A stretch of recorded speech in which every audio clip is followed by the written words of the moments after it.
Happy Sunday morning, March 29, 2020. I'm Riley King, and welcome to the Riley King Newscast, right here on the Riley King Network. We have a lot of news to get to this Sunday morning, so let's begin. First up, DHHS identifies 27 new positive COVID-19 tests in New Hampshire. State's total rises to 214. New patients include 17 women, 9 men, and 1 boy under 18 years old, officials say. Let's take a listen to that video from WMUR News 9.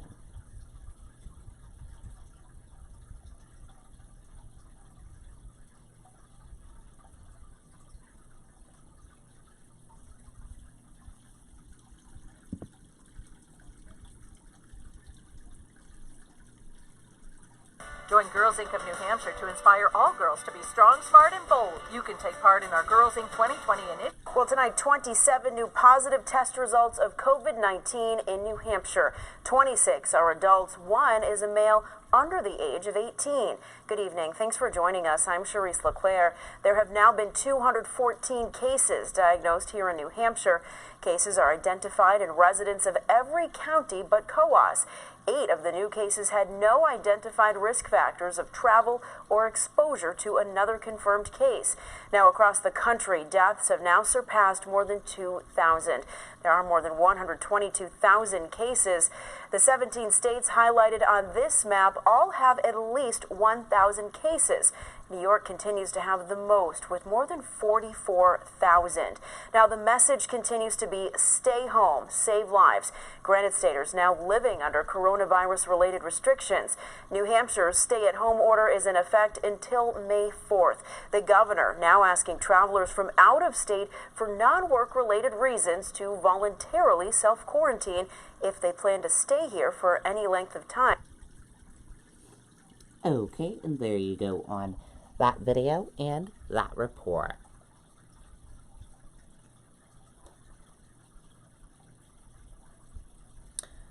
COVID-19 in New Hampshire, what you need to know. Let's take a look.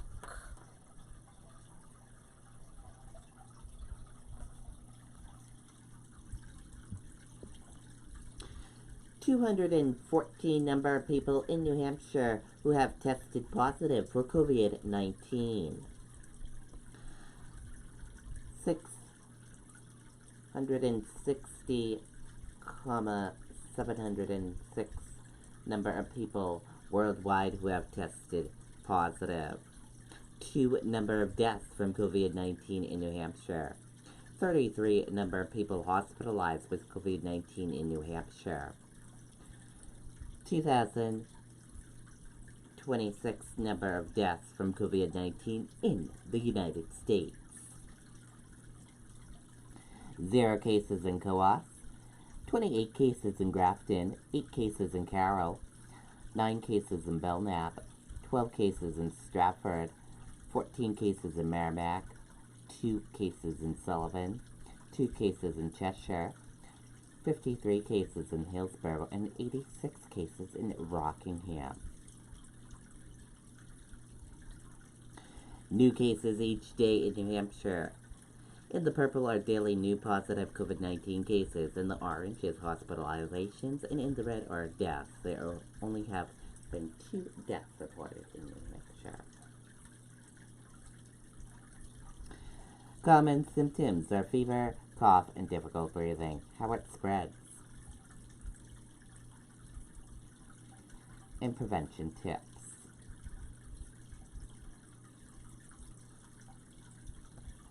That is your COVID-19 in New Hampshire, what you need to know.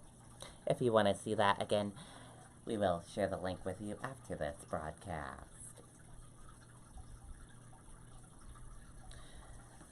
List New Hampshire religious services live streaming aimed COVID-19 outbreak.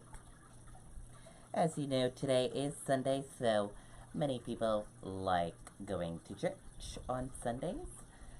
But you can't because a stay-at-home order, and no, if you need to see church, a lot of churches in New Hampshire are doing live streams. Below is a list of religious services and places they will be live streamed online this weekend in the Granite State. If you would like to have your place of worship added to our list, please email community@wmur.com with your name, time, and link to the live stream.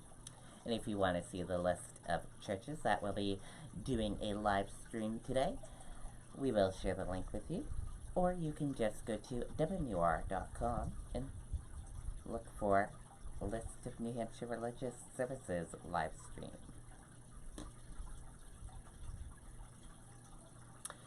Chunky's Cinema Pubs in Manchester opens its doors for a blood drive. Saturday, Chunky's Cinema Pubs reopened for a blood drive. Let's take a listen to that video from WMUR News 9.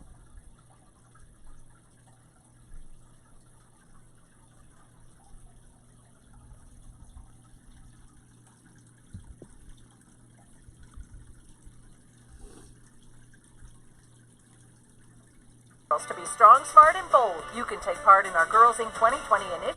During these unprecedented times, many of us wonder how to help. For most, you can donate blood. We just want to be known for something during this time, that, we're doing something good. Saturday, Chunky's in Manchester reopened its doors, transforming the lobby into a blood drive.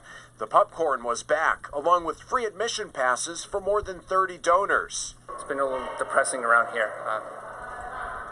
The sacrifices we had to make to our staff, and it was nice to talk about something good we could do from this, and we're pretty happy about it. So it was nice to wake up and come here. Donors coming from across the region, some from nonprofits like Catch Neighborhood Housing. We understand that, our residents may have a need, our community has a need, and this is something that we can do. It's something I can do to give back, so I'm happy to be here to do that. The Red Cross taking precautions and keeping people socially distanced. It is safe to give blood. Everyone has had their temperature taken at the door. We are all wearing gloves. Danielle Harmon says there's a shortage of donations because blood drives are being canceled. It is more important now than ever to be able to sign up if there's a spot available to donate blood, even if you've never donated before. The coronavirus outbreak making events like this critically important. If people in this time are feeling like things are sort of out of control and they can't really do anything, this is something that most people can do, and it is so needed right now. It makes a really big impact. Okay, and there you go on that video and that report. Very important to do so right now. Give blood, everyone.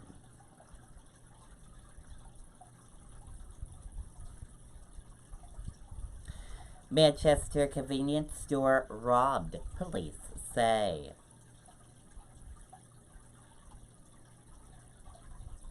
Manchester police are looking for a man who they say robbed a convenience store Saturday evening. The robbery was reported about 5:15 p.m. at Bunny's Convenience on Elm Street. Manchester police said in a press release, police said a man passed a note to the clerk demanding money and made off with about $400 in cash. The man did not show a weapon, police said. Police said the man is Hispanic, 5 feet 9 inches tall, 160 pounds, and with short hair and a beard. Anyone with information is asked to call Manchester Police.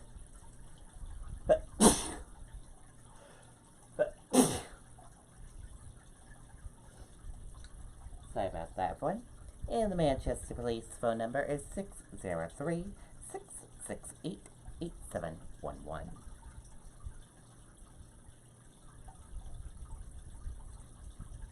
Fire destroys Hudson home. Let's take a listen to that video from WMUR News 9.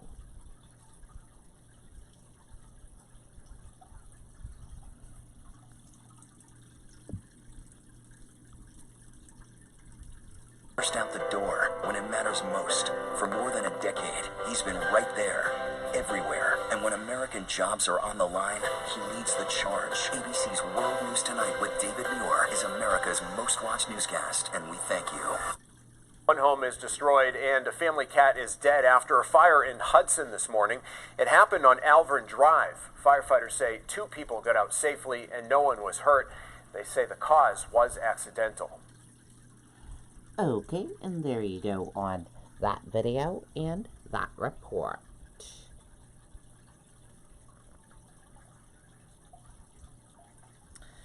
Sununu urges some out-of-state visitors to voluntary self-quarantine. Let's take a listen to that video from WMUR News 9.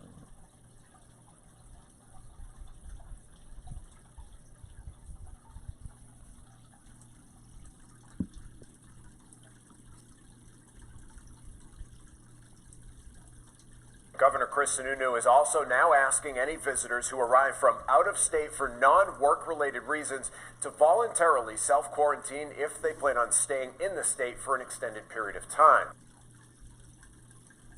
Okay, and there you go on that video and that report.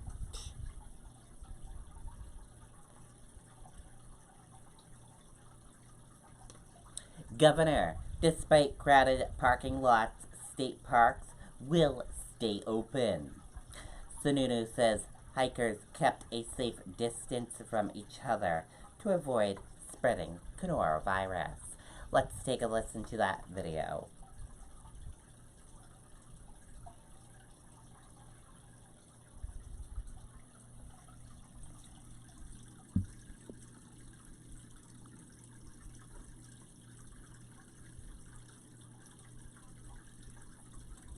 Is a lifetime warranty good enough for you?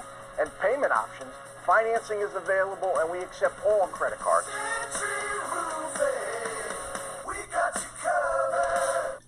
The warmer weather today, some people decided to head outdoors despite the stay-at-home order. Several WMUR viewers sent us this video showing cars lining the road at the Mount Major trailhead in Alton. Other state parks were also busy today. We asked Governor Sununu about this.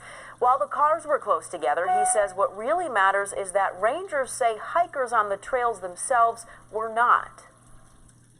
For the most part, people are doing a very good job of maintaining their social distancing, and we want to remind folks that, we can keep the parks open when they really adhere to that responsibility, keeping their 6 feet as they should, even on top of the mountain where it can sometimes get a little crowded. People are really spacing out. The governor says if at some point people stop hiking safely, he will reassess that situation. Okay, and there you go on that video and that report.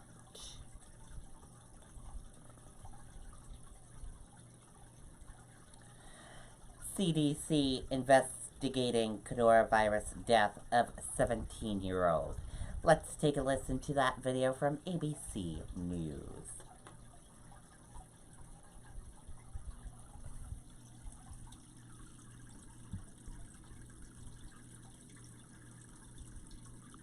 Now warning today that what's being seen in New York is coming to LA. He said expect the same kind of surge in 6 days was his prediction.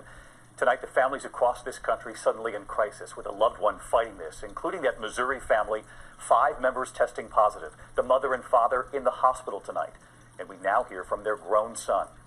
Matt Gutman on the families and the healthcare workers on the front lines now providing emotional support because loved ones are not allowed at the hospital. Tonight, a chilling new report in the case of that 17-year-old boy outside Los Angeles who died after contracting COVID-19. He had gone to an urgent care for an HMO. He didn't have insurance, so they did not treat him and sent him to AB Hospital. But by the time he got there, it was too late. The CDC investigating the teen's exact cause of death. Tonight, the staggering death toll, coast to coast, at least 1,500 dead and rising. And there, on the front lines, the heroes, the paramedics. Jason Hawley just returning to CAL FIRE in Riverside County. He'd been quarantined after transporting a patient with COVID-19. We now have to wear a mask, gown, gloves, and eye protection. Medical professionals across the country concerned about their physical and mental health. At this hospital in Georgia, at least 16 people dying, all of them without family present. But they're not alone. Overnight, we noticed this post by nurse Carly Rice. They're sitting here passing away without loved ones. It honestly breaks my heart. And tonight, we checked in with Carly. You know, you mentioned that your job is to fix people. Have you seen people who you can't fix? Very much so. It breaks my heart. It really does. I'm not used to this amount of death. And it wears you down. Haunted by all that death, and in her most recent shift, she found a way to help one family say goodbye to a loved one. It's so hard to sit there and hold your patient's hand while their family members are sitting there telling them they love them, and it's not goodbye, it's see you later. Across the country, nurses like Carly Rice offering that critical link between patients and family. And over the past couple of nights, we told you about Jason Winehouse and his family in St. Louis. 5 family members, including parents Jane and Mike, both landed in the ICU. Tonight, the good news. So they're off ventilators, they don't need any additional help breathing, and they're in a standard room. I mean, that's great news. And so after 41 years together and a couple of weeks apart, tonight, Mike and Jane holding hands again. That image of them holding hands there, Matt, and to hear that nurse say, "I'm not used to this much death," the extraordinary toll on the doctors and nurses who are helping families through this, who've been separated. And we know the Mercy, that Navy hospital ship, has just arrived in LA, days from this predicted surge there.